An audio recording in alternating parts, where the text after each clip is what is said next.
அனைவருக்கும் வணக்கம். முதற்கண் ஆண்டவனுக்கு நான் நன்றி சொல்கிறேன். காரணம், இந்த பத்திரிகை நண்பர்களையும் ஊடக நண்பர்களையும் பார்க்கும்போது எனக்கு ரொம்ப சந்தோஷமாக இருக்குது. இதில் பாதி பேர் எனக்கு கிட்டத்தட்ட 40 வருஷமாக நான் பார்த்துட்ருக்கேன். இவ்வளோ நேரம் என்னை இந்த ஃபீல்டில் வச்சுருக்கானே அந்த ஆண்டவன்றதும் போது எனக்கு ரொம்ப நன்றி. கடந்த ஒரு 5-6 வருஷமாக ரொம்ப வித்தியாசமான கேரக்டர்ஸ் ரொம்ப வித்தியாசமான கேரக்டர்ஸ் எனக்கு கிடைக்கும் போது மீண்டும் அவனுக்கு தான் நான் நன்றியை சொல்லணும். என் திறமைக்கெல்லாம் அப்புறம்தான். இந்த team is a winning team.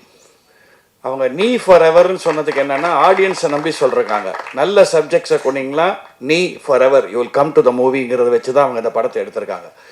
முதல்ல அவங்க அசோக் வந்து என்கிட்ட கதையை சொல்லும்போது அவர்கிட்ட பார்த்து நான் அப்ரிஷியேட் பண்ணது என்னன்னா, அந்த பையனோட கான்ஃபிடென்ஸ். சார், நாங்கள் ஒரு கதை பண்ணியிருக்கோம், இது நல்லா ஓடுன்னு நினைக்கிறேன், அப்படிலாம் வந்து சொல்லலை அவர். நாங்கள் நல்ல கதை பண்ணியிருக்கோம், நல்லா எடுப்போம், நீ ஒழுங்காக வந்து நடி, இப்படி தான் சொன்னார். ஸோ அந்த கான்ஃபிடென்ஸில் வந்து அந்த confidence he had throughout the making of the movie. நான் ஒரு 5-6 நாள் ஷூட் பண்ணேன் அதில். அண்டு இந்த டைட்டில் நீங்கள் பார்த்தீங்கன்னா, இது வந்து நீங்கள் தியேட்டரில் ரிலீஸ் பண்ணுறீங்களோ இல்லையோ, எல்லா காலேஜ்லேயும் ரிலீஸ் பண்ணலாம். அதை நீங்கள் பசங்க கட்டடிச்சுட்டு வந்து பார்க்க வேண்டிய சப்ஜெக்ட் மாதிரி இருக்குது.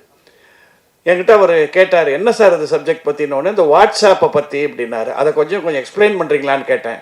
அழகாக சொன்னார். நான் சொன்னாலும் உங்களுக்கு புரியாதுன்னாரு. அப்படின்னா சக்ஸஸ். ஏன்னா யாருக்கு புரியணுமோ அவங்களுக்கு போய் சேரும், யங்ஸ்டர்ஸை போய் கண்டிப்பாக சேரும்னு எனக்கு தெரியும். And there is a very nice balance. இதில் என்னன்னா, பழமையும் புதுமையும், சின்ன கான்ஃப்ளிக்ட், அது என்ன பேலன்ஸாக இருக்கணுங்கிறத ரொம்ப அழகாக சொல்லியிருக்காங்க. ஸோ நேச்சுரலி என்னை பார்த்த உடனே அந்த பழமைக்கு அந்த கேரக்டர் என்ன போச்சுட்டாங்க. ட்ரெடிஷனை நம்புறேன். ஏன்னா உங்களுக்கே தெரியும், நான் இன்னும் இருக்கிற காலம் எம்எஸ் விஸ்வநாதன், சிவாஜி கணேசன், கண்ணதாசன், அந்த காலத்தில் தான் நான் இருக்கேன். ஸோ அந்த கேரக்டர் என்னோட கொடுத்து இந்த பையனோட மோதுறது.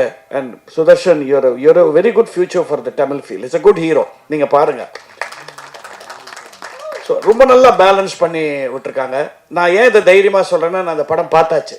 ஒரு 2 months பேக் இருக்குமா, 2 months back I saw the picture. I was very impressed by the picture. Arabian Garden Seafood Restaurant, where taste meets elegance.